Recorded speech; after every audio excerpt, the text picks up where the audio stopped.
when the rest of heaven was blue. They all end alone, as you will. You will. In the bay cherry bushes, wild of leaf.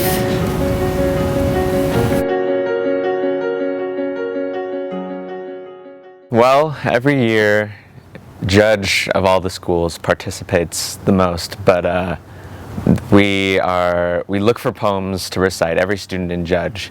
And for me, that process is a little more intense. I actually look through all, I think, 86 pages of poetry. I don't read every single poem. I read the first 3 lines of every poem, and I read about half of those. And then when I've narrowed my list down to about 10, then I start reciting them out loud, getting a feel for what I think will be a good poem. And when I find that one poem, I stick with that, and I have to keep the list just in case I start moving on and need to find more poems. And so then I memorize that poem usually within about an hour. Those poems are pretty short, and so I just lock myself inside my room and just constantly recite over and over and over again until it just becomes second nature. Then I step up and perform the poem. Doctor, you say there are no halos around the streetlights in Paris, and what I see is an aberration caused by old age, an affliction. I tell you, it has taken me all my life to arrive at the vision of gas lamps as angels, to soften and blur and finally banish the edges you regret I don't see. The speed of light. Our weighted shapes, these verticals, burn to mix with air and change our bones, skin, clothes to gases. Doctor, if only you could see how heaven pulls earth into its arms, and how infinitely the heart expands to claim this world.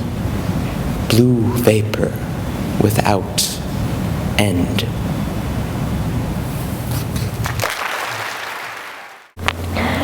Poetry is really interesting. It's really interesting. I find it one of the coolest art forms, I think, because it takes something so simple as a language and it puts it into focus for an audience.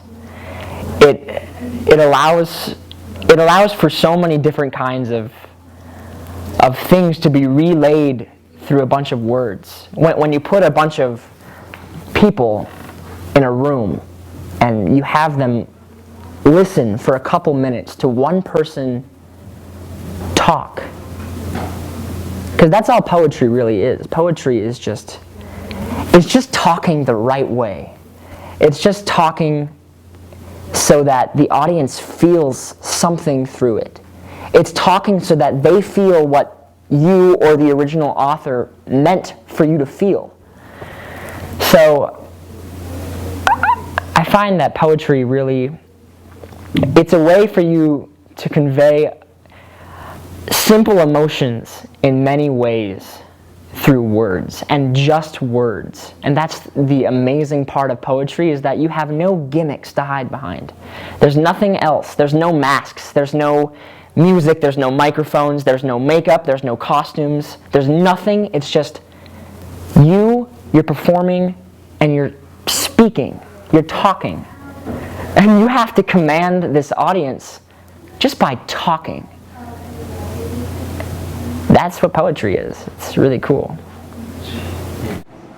How do you think you'll do this year? Oh, just fine. Just fine. I think Hannah Sandwich is gonna beat me out though. I don't think I can hold up to Hannah Sandwich, so we'll see. Nick Markham though, I'll beat easily.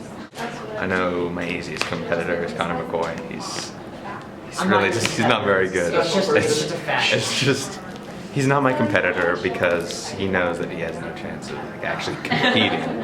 So it's nice that they're giving him a chance to feel like he's part of the judge community. And Poetry Out Loud, I think, is a wonderful opportunity to allow young students to explore a really amazing art form. And I think it should be necessary in many students' lives, because it allows an escape from normal life. Poetry Out Loud, every student has to choose a poem from this website, and they have multiple poems from this website. And you're bound to find one that you can connect to. And that's something that we don't do much in school. We're not able to connect to things in school. School is just a place you go to that you learn new things and you try to apply them to your life somehow. You're never really told how to apply them. But when Poetry Out Loud comes along, you're able to connect to one poem, any poem that you like, and you get to show your peers, your other students, how that poem connects to you. And we seldom do that in school anymore. We seldom really show our emotions. And that's a very critical part of growing up, is being able to experience new and different things with our friends, with our classmates. And Poetry Out Loud allows us to delve into that world of exploration and connection. You, who I don't know. I don't know how to talk to you. What is it like for you there? Here, well, wanting solitude and talk, friendship, the uses of solitude, repose, to run like water. What is it like for you there right now? Listen. The crowding of the street, the room. Everyone hunches in against the crowding, holding their breath, against dread. What do you dread? What happens when you die? What do you dread in this room now? Last year I had made it to Regions, and I was excited about that. And then I ended up not making it, not even placing in Regions, and just feeling, especially because the person who'd won had recited a poem that I felt was super easy, and I held a little bit of animosity over that, but I just kind of kept a chip on my shoulder for a whole year. I was like, I'm going to avenge this loss. And so then when I got to Regions again, this year I was a little less competitive. It's my senior year. It's not that important of a competition. So everything up to this point has just been a reward. And I'm just honored to be going into state and getting that opportunity. And I mean, I'm a competitive guy, so I'll definitely be fighting to win state. That would be an incredible opportunity to go to Washington, D.C. and compete nationally. But whatever happens, I'm looking forward to March 12th when I get to recite 3 poems to the audience, and I love that experience. So. Well, let me give you a little background. So Poetry Out Loud began with a group of people, the National Endowment for the Arts in Washington, D.C., and the Poetry Foundation in Chicago, probably about 10 years ago now, thinking that recitation, memorizing poems and reciting them in schools had kind of gone by the wayside. I know my grandparents had to memorize and present poems, and my parents and I did a little bit. I wasn't asking my students to do that. So they put together a pilot program in Chicago and Washington, D.C., and had students memorize poems and perform them. And evidently it was very successful. And so then they opened it probably 7 years ago, maybe 8, to across the country. And that first year we got information here at Judge from the Utah Arts Council and the Poetry Out Loud people, and made a decision as an English department to be involved. We all loved the idea of memorizing poems and So we started that very year with having our classes memorize poems, the format that you're familiar with, and then in the auditorium, and then the finalists for the rest of the school. And we were thrilled the first year with how it went. Of course, it was a small enough group in Utah at that time, it was few enough schools right here in Salt Lake, that everybody that had a winner at their school sent them to a state finals.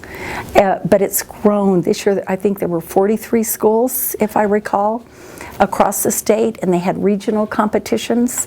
So we were fortunate enough that Nick Markham made it from ours past regions into the state finals, which were held at Westminster College, and that he came in second in state.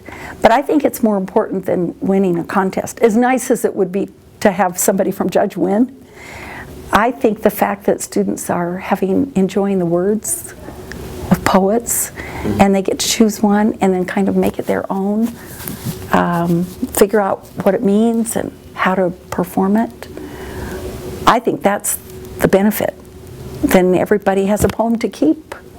Poems, in my definition, this is Mrs. Simpson's definition of poetry, are the laser beam of literature. And if you think of what a laser is, it's that condensed white light. And surgeons use it for cutting and for healing. And I think that's what poetry is. It's condensed language that just gets at the heart of things. And I don't think there are enough ways to say these things. That's why we have students here in this building who are writing poetry all the time. There's more to be said. There will always be more to be said. But those folks that we memorized who have struggled and thought about this and crafted carefully these pieces of poems, they say things to us that I don't think we can find said in other ways. So I guess that's it. That's why I like poetry.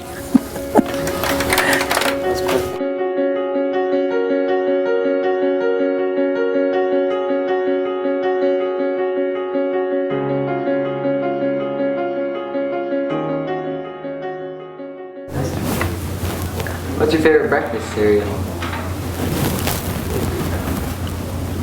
Wheaties, mini wheats.